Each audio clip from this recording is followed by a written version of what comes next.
Have you ever walked into a room, maybe it's a high-stakes boardroom, an incredibly exclusive gallery opening, or just an elite social gathering, knowing full well that your resume is absolutely flawless, your bank account is full, your work ethic is totally unmatched, and yet you still feel this undeniable tightening in your chest, a lingering, almost haunting suspicion that you don't actually belong there?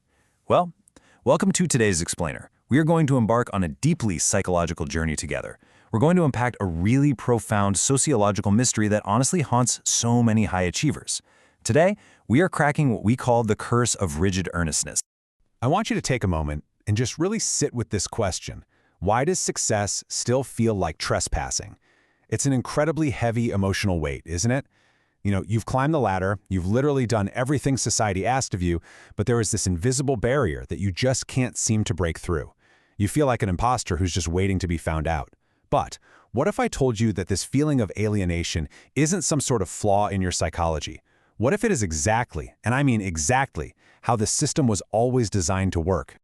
Okay, so let's really dive into this. The painful paradox of upward mobility is that climbing the economic ladder, or the academic ladder for that matter, doesn't automatically grant you entry into the invisible cultural elite. You can earn the highest degrees, you can accumulate all the wealth in the world, but belonging in these elite spaces, that is governed by a completely different currency. And it is a currency that absolutely isn't taught in any university or earned in the marketplace. So let's move into our first section here, decoding the habitus, and take a look at this invisible code. To really understand this hidden currency, we have to turn to the legendary French sociologist Pierre Bourdieu and his absolute masterpiece, distinction. He basically hands us the master key to unlocking this deep psychological prison. He calls it the habitus. So habitus is defined as the deeply ingrained dispositions, habits, and physical skills acquired in early childhood that act as a generative formula for our lifestyle choices. I want you to really absorb this. This isn't just about what you know. It's not about the facts you can recite at a dinner party. The habitus is the literal, physical embodiment of your past. It is your social background recorded deeply into your very muscles and nervous system long before you were even old enough to speak. Notice how this structural diagram maps out the invisible architecture of our lives. What Bourdieu shows us here is how objectively classifiable conditions of existence, meaning the actual environment you were born into, filter through the habitus to generate your completely unique practices and tastes. Basically, your early childhood environment permanently programs your social reflexes. It creates a system, a framework, that literally generates how you perceive the world around you, and in turn, exactly how the world perceives you. And this brilliantly illustrates how the habitus leaves the realm of abstract theory and enters the physical real world. Think of it as cinematic human behavior. The subtle panic you might feel when choosing the right fork at a multi-course dinner. The highly specific way you stand in a quiet, echoing art gallery pretending to understand a completely blank canvas. Or the exact rhythm of your pauses in a polite conversation. These things are not random at all. They are dictated by your habitus. It is literally your personal history, manifesting right there in your posture. Bourdieu writes, the habitus is necessity internalized. Just let those words resonate for a second. Necessity internalized. The choices we make every single day, what we wear, what we eat, how we decorate our homes, they feel deeply, inherently personal. We feel like we are just expressing our unique, natural selves, right? But Bourdieu reveals a tough truth. These choices are often just our past social and economic conditions transformed into a virtue.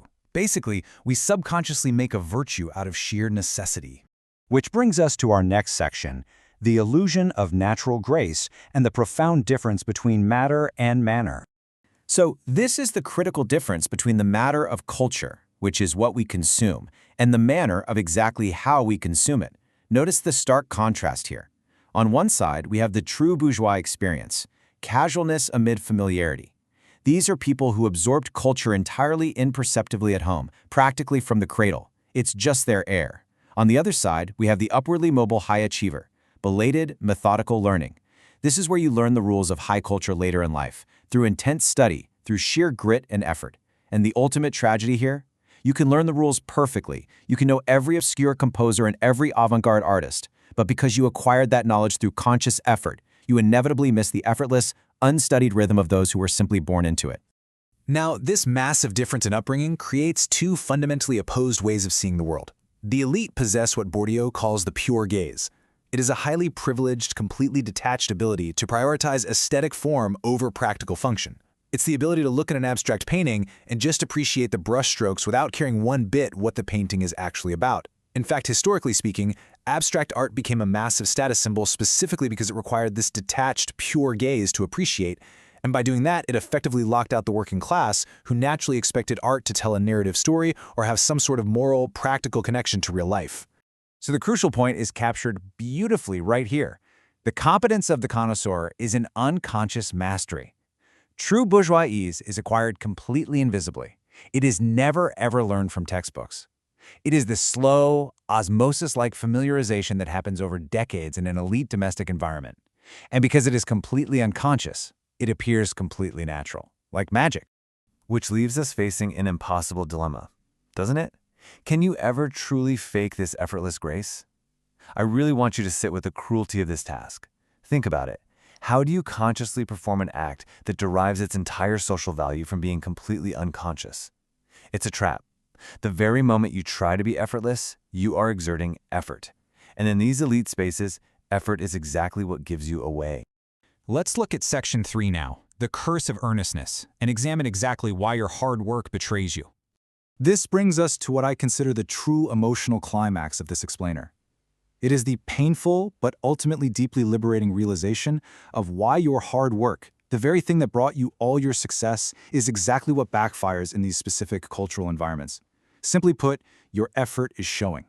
For the upwardly mobile, taking things too seriously, rigorously adhering to cultural rules, and demonstrating a pedantic, somewhat anxious knowledge of art or wine, these are glaring tells. To the elite, this rigid earnestness signals that you didn't grow up with these things. You treat culture with the solemnity of an anxious student taking a final exam, rather than the casual indifference of an heir just walking through their own living room. And make no mistake, the elite guard their spaces fiercely. As Bourdieu powerfully writes, tastes are perhaps first and foremost distastes. Elite aesthetic tastes are formed primarily through a snobbish, physical disgust for what they consider vulgar. It is quite literally a visceral, bodily intolerance. They define exactly who they are by aggressively pushing away what you are. So the markers of this curse are everywhere if you know where to look. It's avidity combined with anxiety. It's over-intellectualizing things that really should just be casual. It's this desperate underlying need to prove that you belong. These are the classic symptoms of the high achiever's burden. And the terrible, heartbreaking irony of it all is that your very desire to fit in, your intense dedication to doing things right, is exactly what permanently marks you as an outsider in their eyes. All of this stems from a really fundamental, completely economic divide in how to live. Looking at the comparison on one side, the elite enjoy what's called the taste of liberty. Because they possess a deep psychological distance from financial urgency, it buys them the absolute luxury to stylize their lives, to just play with form over function. On the other side is the taste of necessity. If your origins are working or middle class, your dispositions are deeply grounded in practical reality, in function, and in survival. And you can't just flip a switch and erase a lifetime of practical, survival-based conditioning. And honestly, this exposes the ultimate cruelty of the entire system.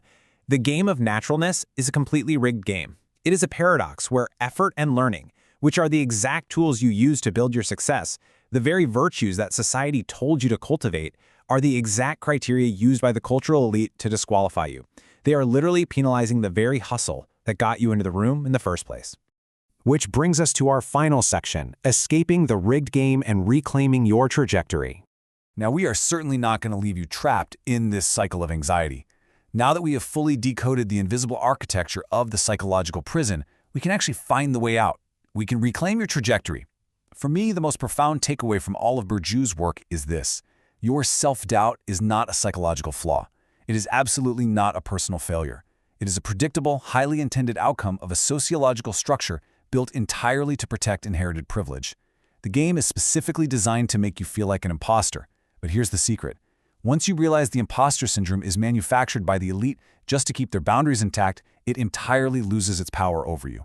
So here is exactly how you break the spell. First off, you have to recognize that effortless grace is nothing more than unearned privilege. It is absolutely not moral superiority.